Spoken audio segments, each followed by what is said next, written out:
Hello दोस्तों, हमारे YouTube channel success life में आप सबका स्वागत है। दोस्तों, आज की इस वीडियो में हम आपको बताएंगे कि मनुष्य के बर्बादी के 4 कारण क्यों हो जाते हैं मनुष्य बर्बाद। तो आज हम आपको ये वीडियो में यही बताने वाले हैं कि किन गलतियों की वजह से अधिकतर आदमी बर्बाद हो जाते हैं। जाने अनजाने में हम कुछ ऐसी गलतियां कर देते हैं जिसके कारण हम बर्बाद हो जाते हैं। तो ऐसे ही एक ज्ञानवर्धक कहानी है एक साधु की, जो कि बहुत ज्ञानी और ज्ञानवर्धक है, जिसके सुनने के बाद आपको लगेगा कि हाँ, वाकई में हम कुछ गलतियां करते हैं जिनकी वजह से हम बर्बाद हो जाते हैं। दोस्तों, आज इस कहानी में आपको वही बताती हूँ कि इंसान की कौन कौन सी गलतियाँ हैं जो इंसान को बर्बाद कर देती है। अपनी बर्बादी के कारण पता चल जाए तो हम अपने जीवन को सुखियम यानी कि खुशहाल बना सकते हैं। बहुत समय पहले की बात है। एक नगर में एक धनी सेठ रहा करता था। सेठ के पास सभी प्रकार की सुख सुविधाएं थी, लेकिन उसके कोई संतान नहीं थे। संतान के दुख में वो हमेशा चिंतित रहता था। फिर एक दिन उसे पता चलता है कि उसकी पत्नी गर्भवती और उसने अपनी पत्नी का खूब ख्याल रखा। ऐसे में एक दिन उसके घर पर एक पुत्र का जन्म हुआ। दोस्तों, सेठ पुत्र के जन्म पर बहुत प्रसन्न था। उसने पूरे नगर में मिठाई बंटवाई और उसके लालन पालन में कोई कमी नहीं छोड़ी। देखते ही देखते उसका पुत्र बड़ा हो गया। फिर सेठ ने उसे पुत्र को गुरुकुल भेजने का निर्णय लिया ताकि वो पढ़ लिख कर एक विद्वान बन सके। अभी उसके पुत्र की उम्र ज़्यादा नहीं हुई थी, लेकिन उसने छोटी सी उम्र में अपने बेटे को शिक्षा ग्रहण करने के लिए गुरुकुल भेज दिया था। गुरुकुल में वह बालक अच्छे से शिक्षा ग्रहण करता, अपने गुरु की सभी ज्ञान का पालन करता। ऐसे में वह बालक धीरे धीरे वहाँ का सबसे होनहार विद्यार्थी बन गया। गुरुकुल में उसे बालक ने सारे वेद पुराण और शास्त्रों का अध्ययन किया और बहुत बड़ा विद्वान बन गया। तो दोस्तों, अर्जित कर लिया, लेकिन वो कहते हैं ना कि समय कब बदल जाए किसी को भी पता नहीं चलता। ऐसे ही एक दिन किसी प्राकृतिक आपदा की वजह से उसके माता पिता की मृत्यु हो गई, और जब उसके माता पिता की मृत्यु हुई तब तक उसे बालक की शिक्षा का पूर्ण नहीं हुई थी। और जब उसे बालक ने इस खबर को सुना तो उसके माता पिता अब इस दुनिया में नहीं रहे और उनका सब कुछ बर्बाद हो चुका था। तो उसे बालक का इस संसारिक मोह माया से मन उठ गया। उसके बाद उस बालक ने दोस्तों गुरुकुल के शिक्षण पूर्ण करने के बाद अपना संपूर्ण जीवन लोगों की भलाई में व्यतीत करने लगा। फिर जब उसे बालक की शिक्षा पूर्ण हो गई तो उसके बाद वह बालक सन्यासी बन गया और वह सांसारिक वस्तुओं से दूर में हिमालय के जंगल में चला गया। जंगल में जाकर उसने वहाँ लंबे समय तक तपस्या पूर्ण करने के बाद उसे सन्यासी ने लोगों को शिक्षा देना आरंभ कर दिया। दोस्तों, समय के साथ साथ उसे सन्यासी की चर्चा चारों तरफ होने लगी और दूर दूर से लोग उसके पास शिक्षा ग्रहण करने आने लगी और बहुत से लोग उनके पास अपनी समस्याओं का समाधान खोजने के लिए भी आने लगे। सन्यासी सभी लोगों की समस्याएं बढ़िया आसानी से सुलझा देते थे, जिस वजह से वो पूरे राज्य में मशहूर हो गया था। लेकिन जिस नगर में वो रहता था उसे नगर का राजा एक क्रूर व्यक्ति था। जब राजा को उसे सन्यासी के बारे में पता चला तो उसने उसे सन्यासी से मिलने का निश्चय किया। अगली सुबह को राजा अपने महल से निकलकर उस सन्यासी से मिलने के लिए निकल गया और फिर वह उसे कुटिया पर जाकर पहुंच गया। वहां पहुंचकर जब राजा ने उसे सन्यासी को देखा तो वह देखता ही रह गया। उसके चेहरे पर एक अलग ही देश था। जब वो सन्यासी के पास पहुंचा तो उसे बड़ी अपार शांति का अनुभव हुआ। राजा ने उसे सन्यासी को प्रणाम किया और पास बैठ गया और उसे वार्तालाप करने लगा। वो राजा पहले ही मुलाकात में उसे सन्यासी की व्यक्तिगत से इतना प्रभावित हुआ कि उसने उसी समय से अच्छाई की राह पर चलने की ठान ली और मन में ही मन सोचने लगा कि इतनी छोटी सी मुलाकात में यह सन्यासी मुझे इतना बदल सकता है, तो अगर हम हमेशा अपने साथ रखें रहने लगे तो मेरी तो ज़िंदगी ही बदल जाएगी। और यही सोचकर राजा सन्यासी से अपने महल चलने के लिए आग्रह करने लगा। राजा का आग्रह सुनकर सन्यासी मना कर दिया और वो राजमहल चलने को तैयार नहीं हुए। फिर राजा सन्यासी को लेकर फिर से राजा ने कहा और सन्यासी फिर मान गए। फिर सन्यासी को लेकर राजा राजमहल की ओर चल दिया। राजमहल पहुंचने पर राजा ने सन्यासी का खूब आदर सत्कार किया और उसके बाद राजा ने सन्यासी को एक सही कमरे में भोजन करवाया। भोजन के पक्ष सन्यासी ने राजा को धन्यवाद दिया और राजा से जाने की आज्ञा मांगी। यह सुनकर राजा ने कहा कि आप हमारे बाग में जब तक चाहे तब तक रह सकते हैं। आपको यहाँ पर किसी भी प्रकार की कोई असुविधा नहीं होगी और आप यहाँ रहेंगे तो हमारी प्रजा को भी अच्छा लगेगा और हमें भी अच्छा लगेगा। यह सुनकर सन्यासी राजा का प्रस्ताव स्वीकार कर लिया। उसके बाद राजा ने सेवकों से कहा कि सन्यासी महाराज के लिए बगीचे में रहने का, खाने का और वस्त्र आदि का प्रबंध किया जाए। राजा की आज्ञा के अनुसार सेवकों ने एक सुंदर सी कुटिया का निर्माण कर दिया। उसके बाद वह सन्यासी उसी कुटिया में रहने लगी। सन्यासी को उसे कुटिया में रहते रहते कई साल बीत गए। इस दौरान राजा ने उनकी खूब सेवा की, परंतु कई साल बाद एक दिन राजा और रानी को आवश्यक कार्य के लिए दूसरे राज्य जाना पड़ा। लेकिन उन्होंने एक सेवादार को सन्यासी की सेवा के लिए नियुक्त कर दिया, परंतु वह सेवादार राजा के जाने के बाद बीमार पड़ गए और अपने घर चला गया और कभी लौटकर वापस नहीं आया। तो सन्यासी ने क्रोध में आकर उसे राजा को खूब सुनाया। तो राजा ने कहा कि राजन, जो जिम्मेदारी तुम पूरी नहीं कर सकते तो वह उठाते ही क्यों हो। जब राजा ने सन्यासी से क्षमा मांगते हुए कहा कि हे भगवान, यदि मुझे से कोई भूल हो गई हो तो मैं उसके लिए आपसे माफ़ी मांगता हूँ, मुझे क्षमा कर दीजिए और आप अपना क्रोध शांत कीजिए और मुझे बताइए कि आखिर हुआ क्या है। यह सुनकर उसे सन्यासी ने कहा कि तुम्हारे जाने के बाद मुझे यहाँ पर किसी ने भोजन नहीं दिया और मैं बहुत दिनों तक भूखा ही रहा। मुझे यहाँ पर आकर किसी ने पूछा तक नहीं कि मैं किस हाल में हूँ। यह सुनकर राजा ने सन्यासी से क्षमा मांगी और कहा कि हे भगवान, आज के बाद में ऐसी कोई गलती नहीं होगी। कि फिर कुछ देर बाद मामला शांत हो गया। जब राजा और सन्यासी के बीच वार्तालाप हो रही थी तो रानी भी यह वार्तालाप चुपके सुन रही थी और सब कुछ देख रही थी। उसके बाद राजा ने उसे सन्यासी को कोई भी शिकायत का मौका नहीं दिया और उसकी खूब सेवा की, परंतु कुछ दिनों बाद राजा को फिर किसी आवश्यक कार्य से अपने राज्य से बाहर जाना पड़ा।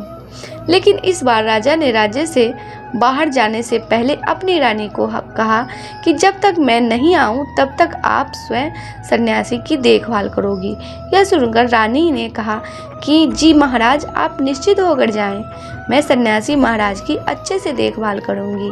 उसके बाद रानी हर रोज भोजन बनाकर सन्यासी महाराज को भेज देती थी।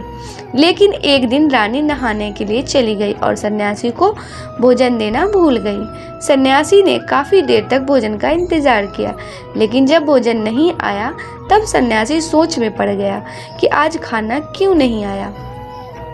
उसके बाद सन्यासी ने सोचा कि वह खुद महल में जाकर देखेगा कि आखिर अब तक खाना क्यों नहीं आया, और फिर वह महल पहुंच गया। जब वो महल के अंदर पहुंचा तो वहां उसकी नज़र रानी पर पड़ी। रानी के लंबे लंबे घने काले केस जो उसकी कमर पर लहरा रही थी, उसकी कजराड़ी आंखों जो देखने में मात्र से ही घायल कर देती, उसकी हिरनी जैसी चाल, रानी के इतने सुंदर रूप देखकर सन्यासी चिकित्सक हो गया और रानी की सुंदरता सन्यासी के मन में घर कर गई और वो वहां से बिना कुछ कहे ही अपनी कुटिया में लौट आया। सन्यासी रानी के रूप में सुंदरता को भुला न सका और वह खाना पीना छोड़कर अपनी कुटिया में पड़ा रहा। उसने कई दिनों तक कुछ भी नहीं खाया, जिस वजह से वह बहुत कमज़ोर हो गया। फिर कुछ समय बाद राजा वापस लौटे और जब उसे सन्यासी की हालत का पता चला तो वो बहुत सीधे सन्यासी के पास पहुंच गए और बोले कि हे भगवान, क्या बात है, आपको क्या हो गया है और आप इतने कमज़ोर कैसे हो गए? चिंता है और आप किस गहरी सोच में डूबे हुए हैं। क्या मुझसे कोई भूल हो गई है? तब सन्यासी ने कहा, नहीं राजन, आपसे कोई भूल नहीं हुई है। यह सुनकर राजा ने कहा, तो फिर क्या बात है, आप मुझे बताएं, मैं आपकी परेशानी जरूर दूर करूंगा। यह सुनकर सन्यासी ने राजा से कहा कि हे राजन, मैं आपकी रानी की अद्भुत सुंदरता को देखकर उनकी सुंदरता के फेर में पड़ गया हूँ और अब मैं रानी के बिना जिंदा भी नहीं रह सकता। यह सुनकर राजा हैरान हो गए और कुछ देर सोचने के बाद राजा ने उसे सन्यासी से कहा, मैं आपको रानी दे दूंगा। यह सुनकर सन्यासी बहुत प्रसन्न हुए। फिर राजा सन्यासी को लेकर महल चले गए और जब राजा और सन्यासी महल पहुंचे तो उसे दिन रानी ने अपने सबसे सुंदर वस्त्र और गहने पहने हुए। फिर राजा रानी के पास पहुंचे और राजा ने रानी से कहा कि कोई सन्यासी की मदद करनी चाहिए, यह बहुत कमज़ोर पड़ गए हैं और मैं नहीं चाहता कि किसी ज्ञानी पुरुष की हत्या का कलंक मेरे सर पर लगे। उसके बाद राजा ने रानी से पूछा कि क्या आप यह पाप अपने सर पर लेना चाहती हैं? राजा की यह बात सुनकर रानी ने राजा से पूछा कि आखिर इन सन्यासी के इस दुख का कारण क्या है? तो राजा ने रानी से कहा कि सन्यासी आपकी अद्भुत सुंदरता के दीवाने हो गए हैं। राजा की यह बात सुनकर रानी ने कहा कि राजन, आप चिंता मत करिए, अब आप सब कुछ मेरे ऊपर छोड़ दीजिए। मुझे पता है कि मुझे अब क्या करना है। उससे आपके ऊपर ना तो सन्यासी की हत्या का पाप लगेगा और ना ही उससे मेरे पवित्र धर्म का नाश होगा। रानी की यह बात सुनकर राजा ने रानी को सन्यासी को सौंप दिया। उसके बाद सन्यासी रानी को लेकर कुटिया पर पहुंच गए। जब रानी सन्यासी की कुटिया पर पहुंची, पुरानी रानी ने सन्यासी से कहा कि हमें रहने के लिए घर चाहिए, हम इस झोपड़ी में नहीं रह सकते। यह सुनकर सन्यासी राजा के पास गया और राजा से जाकर बोला कि हे राजन, हमें रहने के लिए घर चाहिए। सन्यासी की बात सुनकर राजा ने उनके लिए घर का प्रबंध कर दिया। फिर सन्यासी रानी को लेकर घर पहुंचा। जब रानी सन्यासी के साथ उसे घर पहुंची तो रानी ने सन्यासी से कहा कि यह घर तो बहुत गंदा है और इसकी हालत बहुत ख़राब है, मैं इस घर में नहीं रह सकती। यह सुनकर सन्यासी फिर से राजा के पास गया और राजा के पास जाकर बोला कि हे राजन, जो आपने हमें घर दिया उसके घर की हालत बहुत ख़राब है। सन्यासी की बात सुनकर राजा ने उसे घर की हालत ठीक करवा दी। उसके बाद फिर रानी घर के अंदर गई और नहा धोकर बिस्तर पर आ गई। फिर सन्यासी की बिस्तर पर आ गई। फिर उसके बाद रानी ने सन्यासी से कहा कि आपको पता है कि आप कौन हैं और आप क्या बन गए हैं? आप एक महान सन्यासी जिसके लिए राजा स्वयं सारी जरूरत की वस्तुएं उपलब्ध करते थे, जिसके पास लोग दूर दूर से ज्ञान ग्रहण करने आते हैं, जो लोग सत्य की राह दिखाया करते हैं, जो लोगों की समस्याओं का समाधान करते हैं, जिनको सभी लोग एक गुरु मानते हैं, जिनकी सब भगवान के रूप में पूजा करते हैं, और आज आप वासना के कारण मेरे गुलाम हो गए हैं। रानी की यह आवाज़ सुनकर उसे सन्यासी को एक झटका लगा और उसे महसूस हुआ कि वह तो एक सन्यासी है और वह यह सब क्या कर रहा है।